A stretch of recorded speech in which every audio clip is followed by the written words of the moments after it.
एक ऐसा कैदी जिसे सजाए मौत सुनाई जा चुकी थी, जब उसे आखिरी ख्वाहिश पूछी गई तो उसने ऐसी फरमाइश कर दी कि पूरी जेल में सनसनी फैल गई।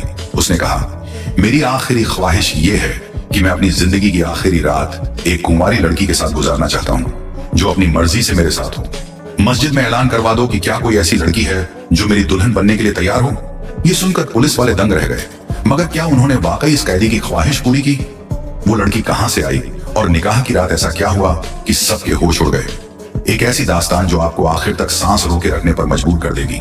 मेरा नाम फरीहा अंसारी है और मैं 40 साल की एक लेडी इंस्पेक्टर हूँ। मेरी ये 40 साल की जिंदगी अदालतों, थानों और जेल की दीवारों के बीच ही गुजरी है। मैंने बहुत से मुजरिमों को आते जाते देखा। कुछ मासूम लगते थे, कुछ संगदिल, मगर यहाँ एक कैदी ऐसा था जिसने मेरे दिल को अजीब कश्मकश में डाल दिया था। कैदी नंबर 917। वो कोई आम कैदी नहीं लगता था। उसकी आंखों में एक अजीब सी गहराई थी, जैसे किसी दूर की दुनिया में खोया हुआ हो। मैं ना उसे पूरी तरह मासूम कह सकती थी और ना ही मक्कार। बस जब भी मैं उसे देखती, ऐसा लगता जैसे वो किसी गहरी सोच में डूबा हुआ हो। उसके चेहरे पर एक प्रासर सुकून था, लेकिन वो सुकून एक अनजानी उदासी में लिपटा हुआ महसूस होता था। मुझे जो चीज सबसे ज्यादा तकलीफ दे रही थी वो ये कि वो सिर्फ 19 साल का था। उसने अभी तक दुनिया भी ठीक से नहीं देखी थी और अब उसे हमेशा के लिए इस दुनिया से रुखसत होना था। वो बहुत कम बोलता था, जैसे उसके पास अल्फाज ही ना हो, या शायद वो कहना ही नहीं चाहता था। कई बार मेरा दिल चाहता कि उससे पूछूं, आखिर तुमने ऐसा क्या जुर्म किया जिसकी सजा मौत है?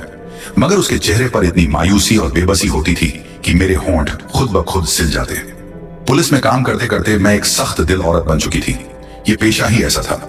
लेकिन 917 को देखकर मेरे दिल में एक नरमी सी महसूस होती, जैसे कोई सवाल अंदर ही अंदर जन्म ले रहा हो। मगर जेल के कानून सख्त थे और यहाँ कैदियों के साथ जाती ताल्लुक बनाना या उनसे हमदर्दी जताना मना था। आज मुझे एक हुक्म मिला था। 2 दिन बाद कैदी नंबर 917 को सजाए मौत दी जाएगी। इस दौरान उसे आखिरी बार अपने वालिदैन से मिलने की इजाजत दी जाएगी। ये हुक्म पढ़कर मेरे दिल में एक अनजानी बेचैनी ने जन्म ले लिया। मेरा दिल बुरी तरह घबरा रहा था।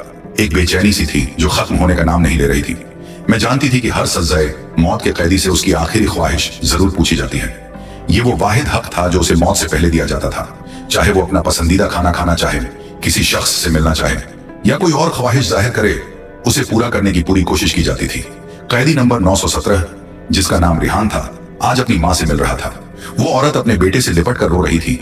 बार बार कह रही थी, बेटा, मुझे पूरा यकीन है कि अल्लाह तुझे इस सजा से बचा लेगा। ये अल्फाज मेरे कानों में गूंजने लगे। एक माँ की ये उम्मीद मेरे लिए नाकाबिले यकीन थी। सजा सुना दी गई थी और जेल में कोई भी फैसला वापस नहीं लिया जाता था। फिर भी वो औरत पूरी यकीन थी कि उसका बेटा बेगुनाह है और कोई मौजज़ा उसे बचा लेगा।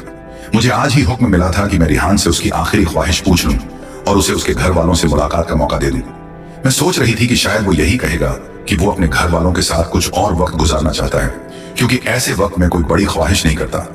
मगर मैं नहीं जानती थी कि उसकी आखिरी ख्वाहिश इतनी अजीब और हैरान कर देने वाली होगी कि मैं सुनकर ही चकरा जाऊंगी। मैं उसके पास आई और पहली बार उससे बात करने के लिए अल्फाज जोड़ने लगी।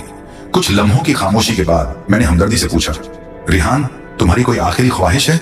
बताओ, तुम्हारी ख्वाहिश पूरी करने की हर मुमकिन कोशिश की जाएगी।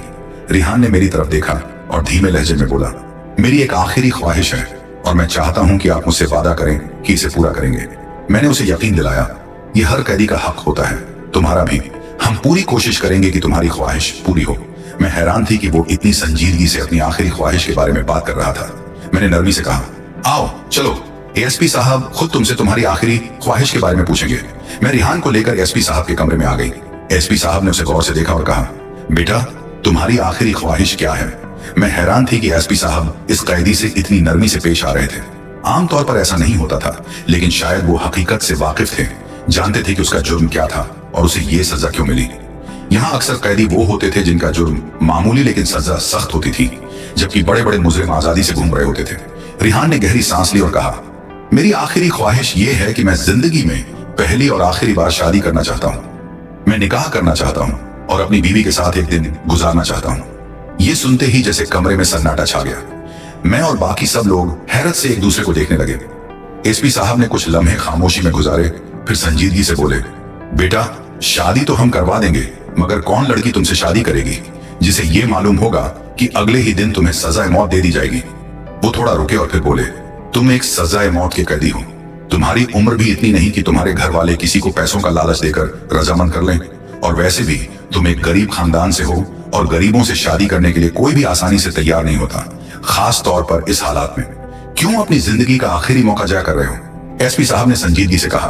कोई और ख्वाहिश बताओ, खाने पीने की कोई चीज या किसी खास शख्स से मुलाकात। हम तुम्हारे लिए सब करने को तैयार हैं, मगर शादी ये मुमकिन नहीं। तुम एक सजाए मौत के कैदी हो, तुमसे शादी करने पर कोई भी रजामंद नहीं होगा। हम तुम्हारी शादी कैसे करवाएं? रिहान ने बेहद इत्मीनान से जवाब दिया। एसपी साहब, मैं पहले ही कह चुका हूं कि मेरी आखिरी ख्वाहिश शादी है, लेकिन आप फिक्र न करें, मैं एक ऐसा तरीका बताऊंगा जिससे मेरी शादी खुद ब खुद हो जाएगी। उसकी बात सुनकर एसपी साहब हैरानी से उसे देखने लगे। उनके चेहरे पर एक लम्हे के लिए तशवीश उभरी, जैसे उन्हें अंदेशा हो कि कहीं वो जेल की किसी खातून मुलाजिमा से निकाह करने की जिद न कर दे। मगर रिहान ने जो कहा वो इससे भी ज्यादा हैरत अंगेज था। बस इतना करें कि मस्जिद में ऐलान करवा दें कि रिहान खान एक ऐसी औरत से निकाह करना चाहता है जो उसकी दुल्हन बनने के लिए तैयार हो, मगर सिर्फ एक दिन के लिए, उसकी सजा मौत से पहले। ये सुनते ही कमरे में जैसे सन्नाटा छा गया। सब हैरत से एक दूसरे को देखने लगे। बात इतनी अजीब थी कि सुनकर यकीन करना मुश्किल हो रहा था। रिहान ने हमसे वादा लिया कि अगर कोई औरत इस शर्त पर निकाह के लिए रजामंद हो जाती है तो हम उसे रोकेंगे नहीं और वो पूरी रात उसके साथ गुजार सकेगी। उसकी चालाकी ने हमें भी सोचने पर मजबूर कर दिया।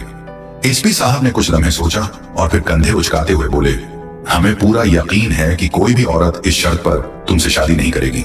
भला कोई क्यों अपनी जिंदगी बर्बाद करेगी? सिर्फ एक दिन के लिए दुल्हन बनने का क्या फायदा? कोई क्यों अपने खानदान के साथ झगड़ा मोल लेगा? मगर रिहान पर हमारी किसी बात का असर नहीं हुआ। वो पूरा सुकून लहजे में बोला, बस आप लोग ऐलान करवा दें, यही मेरी आखिरी ख्वाहिश है। अगर कोई नहीं आया तो मैं कोई और ख्वाहिश नहीं करूंगा, फिर मुझे चाहे सजाए मौत दे दी जाए। रिहान की इस जिद के आगे हमें हार माननी पड़ी। हमने मस्जिद में ऐलान करवा दिया कि रिहान खान, जो 2 दिन बाद सजाए मौत पाने वाला है, अपनी आखिरी ख्वाहिश के तौर पर एक दिन के लिए किसी लड़की से निकाह करना चाहता है। अगर कोई औरत इस निकाह पर रजामंद हो तो वो आगे बढ़ सकती है। ये ऐलान पूरे इलाके में गूंज गया, मगर हमारे दिलों में यकीन था कि कोई भी ऐसी शर्त पर छह के लिए आगे नहीं आएगा। रिहान एक गरीब खानदान से ताल्लुक रखता था और हमें पूरा यकीन था कि कोई भी औरत इस शर्त पर उससे शादी नहीं करेगी, मगर फिर भी हमने उसकी आखिरी ख्वाहिश के मुताबिक ऐलान करवा दिया। ये हमें सिर्फ एक मजाक लग रहा था, एक नामुमकिन सी बात। मगर ठीक 1 घंटे बाद एक सिपाही तेजी से भागता हुआ आया और इत्तला दी, जेल के दरवाजे पर एक औरत मौजूद है जो दुल्हन के लिबास में है और उसके साथ एक मौलवी साहब भी हैं। ये सुनकर मैं और एसपी साहब हैरानी में बाहर निकले। हमारे सामने एक नौजवान लड़की खड़ी थी जिसकी उम्र तकरीबन 17 से 18 साल के करीब होगी। वो वाकई एक दुल्हन के रूप में आई थी, पूरी तरह सजी धजी, मुकम्मल शादी के लिबास में। उसके साथ एक आलिम दीन भी खड़े थे जिनके हाथ में निकाह का रजिस्टर मौजूद था। एसपी साहब ने संजीदगी से पूछा, मौलवी साहब, आप कौन हैं और ये लड़की कौन है? मौलवी साहब ने जवाब दिया, ये लड़की मेरे पास आई थी और इसने कहा कि मैं इसका निकाह पढ़ाऊं और इसके साथ जेल चलूं। जब मैंने इससे वजह पूछी तो इसने साफ अल्फाज में कहा कि इसका होने वाला शौहर 2 दिन बाद सजा मौत पाने वाला है।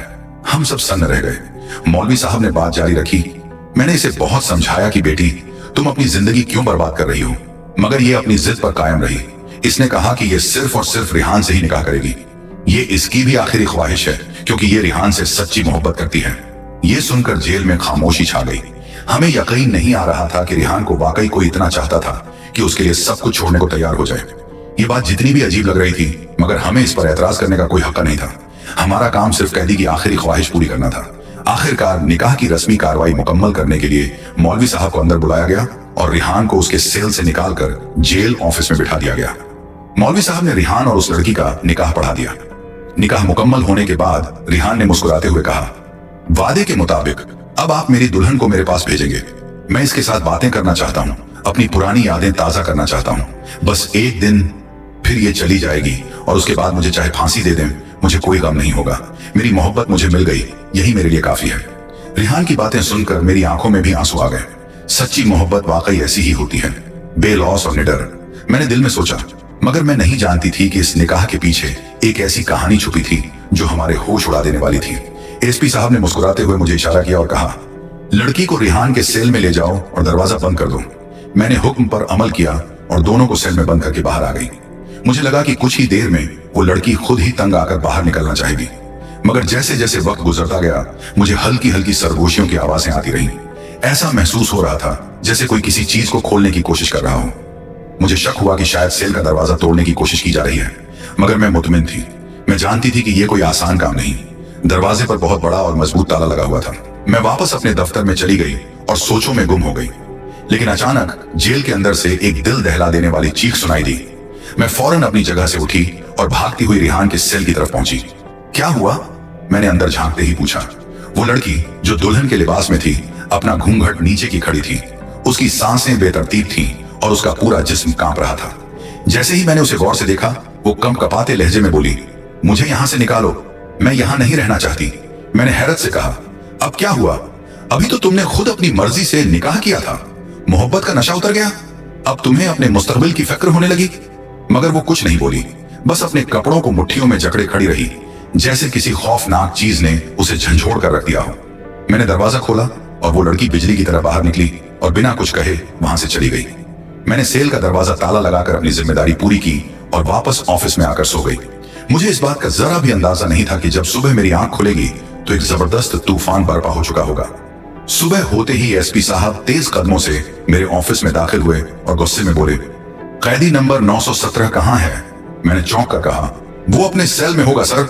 मगर एसपी साहब का चेहरा सख्त हो चुका था। जाकर अच्छे से देखो, वो बोले और मेरा दिल जोरों से धड़कने लगा। मैं तेजी से रिहान के सेल की तरफ बढ़ी। जैसे ही वहां पहुंची, मैंने मामूल के मुताबिक आवाज दी, रिहान दरवाजे के करीब आओ। मगर अंदर कोई जवाब नहीं आया। मेरी पेशानी पर पसीना आ गया, दिल की धड़कन और तेज हो गई।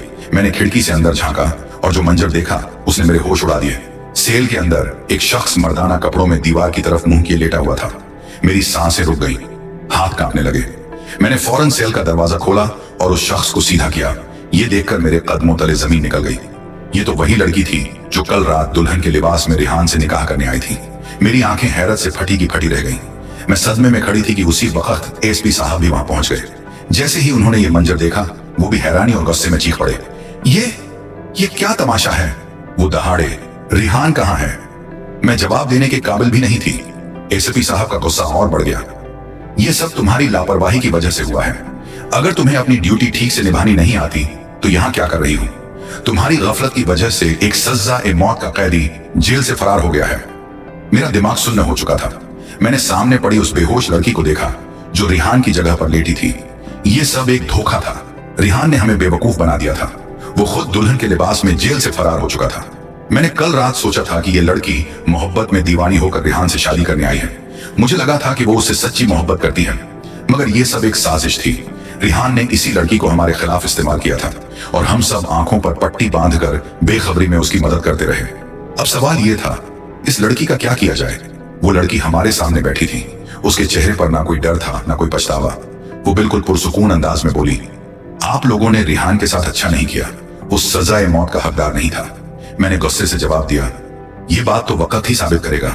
उसने मेरी आंखों में आंखें डालकर कहा, वो बेगुनाह है और ये भी वक्त ही साबित करेगा। मुझे इस लड़की की बातों पर और ज्यादा गुस्सा आने लगा, मगर मैं कुछ भी नहीं कर सकती थी। उसी वक्त एसपी साहब ने सख्ती से हुक्म दिया, रिहान को फौरन तलाश करो। अगर हमने उसे न पकड़ा तो 2 दिन बाद हम आला हुक्काम को क्या